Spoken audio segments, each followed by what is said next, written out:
이제 시간이 되었으므로 다 함께 사도신경으로 신앙 고백하심으로 9월 22일 금요일 새벽 예배를 시작하도록 하겠습니다. 다 함께 사도신경으로 신앙 고백하시겠습니다.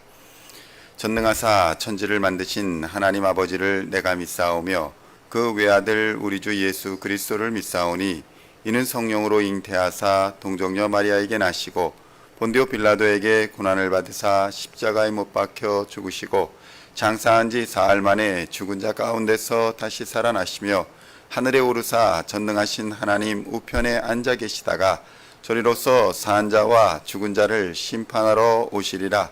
성령을 믿사오며 거룩한 공예와 성도가 서로 교통하는 것과 죄를 사하여 주시는 것과 몸이 다시 사는 것과 영원히 사는 것을 믿사옵나이다. 아멘.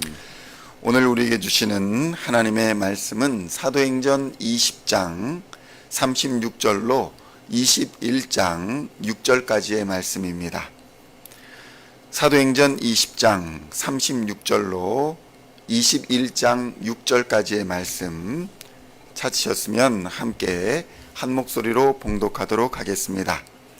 이 말을 한 후 무릎을 꿇고 그 모든 사람과 함께 기도하니 다 크게 울며 바울의 목을 안고 입을 맞추고 다시 그 얼굴을 보지 못하리라 한 말로 말미암아 더욱 근심하고 배에까지 그를 전송하니라.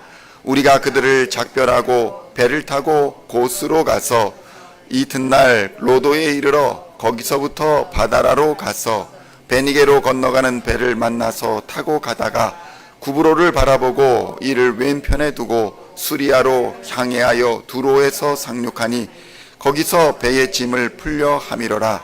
제자들을 찾아 거기서 이레를 머물더니 그 제자들이 성령의 감동으로 바울더러 예루살렘에 들어가지 말라 하더라. 이 여러 날을 지낸 후 우리가 떠나갈새 그들이 다 그 처자와 함께 성문 밖까지 전송하거늘 우리가 바닷가에서 무릎을 꿇어 기도하고 서로 작별한 후 우리는 배에 오르고 그들은 집으로 돌아가니라. 아멘. 할렐루야. 오늘은 사도행전 20장 36절로 21장 6절까지의 말씀을 본문으로 성령의 감동을 받은 사람이라는 제목으로 은혜의 말씀을 함께 나누고자 합니다.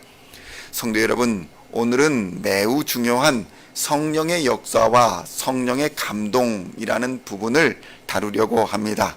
주의하여서 잘 들으시기를 우리 주님의 이름으로 부탁드립니다. 우리는 모두 성령의 충만과 성령의 은사들과 함께 성령의 감동이라는 개인적인 경험들이 여러분은 다 가지고 있을 것입니다. 그런데 이러한 개인적인 경험, 성령의 충만과 성령의 은사, 성령의 감동이라는 이러한 경험들이 오히려 성경을 해석하는 데에 있어서 내가 복음이 되어서 성경을 임의대로 해석하는 잘못을 범할 수도 있다는 사실을 우리는 주의하여 생각해 보아야 하는 것입니다. 성경을 해석함에 있어서 가장 중요한 원칙은 바로 하나님의 뜻과 하나님의 계획하심입니다. 그동안 내가 경험한 신앙의 사실들과 성경의 사실들이 무언가 다를 때에 우리는 경험이나 우리의 사전 지식을 온전히 내려놓고 본문을 볼 수 있어야 한다는 것입니다. 그래야 내가 복음을 피할 수가 있습니다. 바울은 오늘 보면 예루살렘으로 떠나기에 앞서서 에베소 교회의 장로들과의 만남을 가졌었습니다. 바울이 세워간 교회의 지도자들은 모두 성령의 감동하심과 성령의 충만을 받은 사람들이었습니다. 기도하는 자들이었고 하나님의 말씀에 귀를 기울이는 사람들이 바로 교회의 지도자들이었습니다. 그런데 바울을 만나는 성령의 감동함을 받은 지도자들, 사람들마다 바울이 가고자 하는 예루살렘으로의 길을 만류하고 있는 장면을 보게 됩니다. 그런데 성도 여러분, 우리가 주의해야 할 것은 성령께서 바울의 길을 막으신 것이 아니라 성령께서 예루살렘과 로마에서 바울이 어떤 일을 당하게 될지 이미 성령의 감동함을 받은 사람들이 그 일을 예견하고 그에게 경고로 보여주었다는 것입니다. 그런데 이러한 위험에 대한 경고가 곧 그곳으로 가지 말아야 한다라는 금지 명령은 아니라는 사실을 우리는 깨달아야 합니다. 우리는 성령의 감동함으로 말미암아 충분히 위험을 감지할 수 있고 또 어떤 위기가 닥칠지 경고를 받을 수가 있습니다. 그런데 바울의 고백을 보면 사명자들이라 하는 사람들, 하나님의 일을 맡아 가진 사람들은 위기를 감수하고도 위험을 감수하고도 하나님의 뜻을 위해 때로는 죽을 자리임을 알고도 가야 하는 길이 있다는 사실을 우리에게 보여주고 있는 것입니다. 사도행전 20장 22절로 24절의 말씀, 바로 앞부분의 말씀입니다. 20장 22절로 24절의 말씀을 함께 봉독하겠습니다. 보라, 이제 나는 성령에 매여 예루살렘으로 가는데 거기서 무슨 일을 당할는지 알지 못하노라. 오직 성령이 각 성에서 내게 증언하여 결박과 환난이 나를 기다린다 하시나 내가 달려갈 길과 주 예수께 받은 사명 곧 하나님의 은혜의 복음을 증언하는 일을 마치려 하면은 나의 생명조차 조금도 귀한 것으로 여기지 아니하노라. 아멘. 성령의 경고와 성령의 위험성을 우리가 이미 알고서도 하나님의 뜻과 하나님의 계획을 이루려 하면은 나의 생명을 조금도 중요한 것으로 여기지 않겠습니다라는 바울의 믿음의 결단이 우리에게 보여지고 있는 것입니다. 그런데 이러한 바울의 고백은 예수님의 고백과 많이 닮아 있습니다. 예수님도 이미 자신이 예루살렘에 입성하셨을 때 어떤 일을 당하게 될지 이미 다 알고 계셨습니다. 그럼에도 불구하고 예수님께서 예수님에게 맡겨진 하나님으로부터 예수님에게 맡겨진 사명을 감수해야 하는 그 믿음의 선택 상황에 예수님은 직면하여 계셨었던 것입니다. 예수님께서 성령의 경고하심을 받지 않으셨을 리가 없는 것입니다. 위험하다, 어렵다, 곤란하다, 고난이며 고통스러운 것이다. 그러나 성도 여러분, 예수님은 그 위험을 알고도 믿음의 선택을 하게 됩니다. 성령의 강제함이 아니라 사명을 마치려 하는 사명자의 자발적 순종이 있었다는 것입니다. 성도 여러분, 우리의 선교와 전도의 사명에는 성령의 감동하심을 따라 다양한 위기와 어려움이 경고되어집니다. 그럼에도 불구하고 때로 어떤 이들은 하나님의 뜻과 하나님의 계획을 이루기 위해 목숨까지도 걸어야 하는 순교자의 사명을 받은 사람도 있다는 사실을 우리는 깨달아야 하는 것입니다. 그들이 어리석어서, 그들이 지식이 없어서, 그들이 성령의 충만이 없어서 죽을 자리로 들어간 것이 아니라 하나님의 뜻과 하나님의 계획을 이루기 위해 믿음으로 걸어간 길, 그 길이 바로 순교의 길이었다는 것입니다. 주의 제단에 관제로 부어지는 믿음의 선택을 한 바울과 같은 믿음의 선진들이 있었기 때문에 오늘날 우리가 신앙의 자유를 누리고 예수의 복음을 들어서 하나님의 자녀가 될 수 있었던 것입니다. 사도행전 20장 37절로 38절의 말씀 함께 봉독하겠습니다. 다 크게 울며 바울의 목을 안고 입을 맞추고 다시 그 얼굴을 보지 못하리라 한 말로 말미암아 더욱 근심하고 배에까지 그를 전송하니라. 아멘. 성도 여러분, 여기서뿐만 아니었습니다. 두로에서도 성도들은 예루살렘에 올라가지 말라라고 만류했으며 가이사랴의 형제들도 만류했습니다. 에베소에서도 성령에 충만한 사람들은 함께 근심하며 울었습니다. 또한 오늘 본문의 두로의 형제들도 바울을 만류하면서 함께 근심하며 기도하는 장면, 바닷가에서 무릎을 꿇고 기도하는 장면을 볼 수 있는 것입니다. 사도행전 21장 4절로 6절까지의 말씀 함께 봉독하겠습니다. 제자들을 찾아 거기서 이레를 머물더니 그 제자들이 성령의 감동으로 바울더러 예루살렘에 들어가지 말라 하더라. 이 여러 날을 지낸 후 우리가 떠나갈새 그들이 다 그 처자와 함께 성문 밖까지 전송하거늘 우리가 바닷가에서 무릎을 꿇어 기도하고 서로 작별한 후 우리는 배에 오르고 그들은 집으로 돌아가니라. 아멘. 성도 여러분, 때로는 하나님의 뜻과 계획을 위해서 이루기 위해서 알면서도 가야 하는 길이 있습니다. 예를 들어서 우리가 결혼을 하고 자녀를 낳아 기르는 것은 매우 힘들고 매우 고통스러운 일이라는 사실을 대부분 알고 있습니다. 어머니들은 죽음과 비슷한 육체의 고통을 견뎌야 비로소 새로운 생명의 탄생을 경험하고 그 아이들을 기르며 어떤 힘들고 어려운 일을 당하게 될지 알고 또 경고함을 받으면서도 아이를 낳아 기르는 것입니다.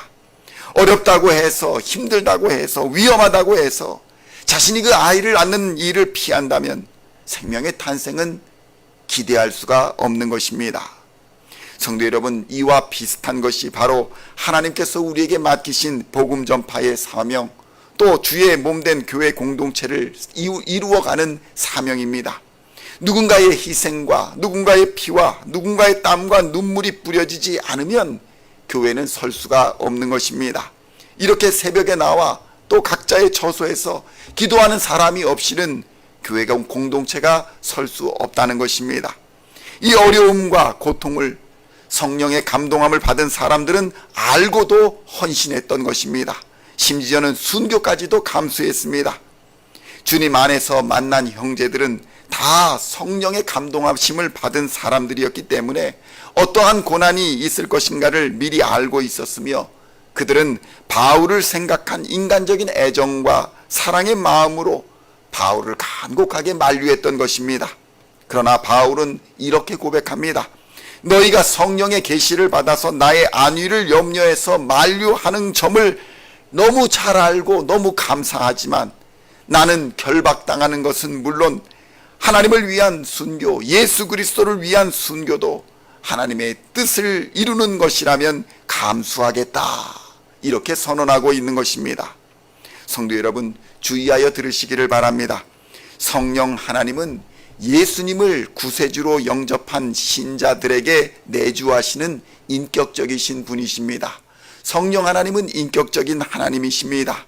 이 말은 성령 하나님은 접신한 무당처럼 접신이 되어서 그저 자기의 이성을 잃고 하나님의 자녀들을 초자연적인 힘으로 강제하는 분이 아니라는 사실입니다. 강권하신다라는 말은 강제하신다라는 말이 아닙니다.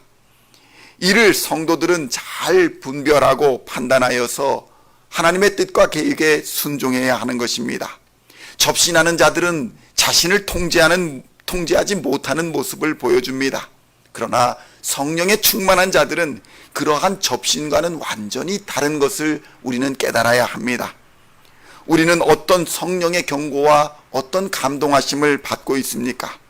그러한 경고에도 불구하고 그러한 깨어있음에도 불구하고 우리는 주의 복음을 위해 생명을 낳는 복음 전파를 위해 위험을 감수할 믿음의 준비가 과연 되어 있습니까? 생명을 낳는 전도와 생명을 낳는 선교의 사명은 위험을 감수하는 길이며 자발적인 헌신의 길입니다. 성령의 감동을 받은 자들의 자발적 헌신이 있어야 하는 길입니다. 그렇기 때문에 장차 하나님의 칭찬과 상급을 받게 되는 것입니다. 우리가 접신한 무당처럼 접신한 귀신 들린 사람들처럼 막 그 길로 가는 것이라면 무슨 상급이 있고 무슨 칭찬이 있겠습니까? 성도 여러분, 이러한 성령의 감동을 받아 자발적 헌신으로 하나님께 나아오시기를 우리 주님의 이름으로 축원드립니다. 오늘도 성령의 감동하심을 따라 주의 십자가 복음을 전하는 하나님의 뜻과 하나님의 계획에 동참하는 우리 시온의 모든 성도님들 다 되시기를 우리 주 예수님의 이름으로 간절히 축원드립니다. 기도하시겠습니다. 하나님 아버지 감사합니다. 인격적인 성령 하나님께서 우리의 길을 알려주시고 우리에게 닥치는 위험을 경고하여 주심에도 불구하고 우리가 주의 복음을 전하는 데 있어 그 위험을 감수하고라도 가야 할 길이 있음을 깨닫게 하여 주시니 감사합니다. 하나님 성령으로 충만케 하여 주셔서 그 어려움과 위기를 능히 이기게 하여 주시고 빛나고 영광스러운 하나님의 나라를 바라보며 생명의 면류관, 영광의 면류관을 얻는 하나님의 사람들 다 될 수 있도록 주님 역사하여 주시옵소서. 성령의 감동함으로 기도하게 하여 주시고 성령의 감동함으로 눈물을 흘리게 하여 주시며 성령의 감동함으로 회개하며 하나님 앞에 무릎 꿇고 나아갈 때에 하나님께서 우리의 길을 열어주시고 막혔던 담을 무너뜨려 주시며 우리의 행할 바를 알려주실 줄로 믿습니다. 어려울지라도 고난당할지라도 믿음의 길을 가게 하여 주시고 하나님 앞에서 정말 생명을 낳는 귀한 믿음의 사명 감당할 수 있도록 주님 역사하여 주시옵소서. 감사를 드리옵고 우리를 구원하신 우리 구주 예수 그리스도의 이름으로 간절히 기도하옵나이다. 아멘.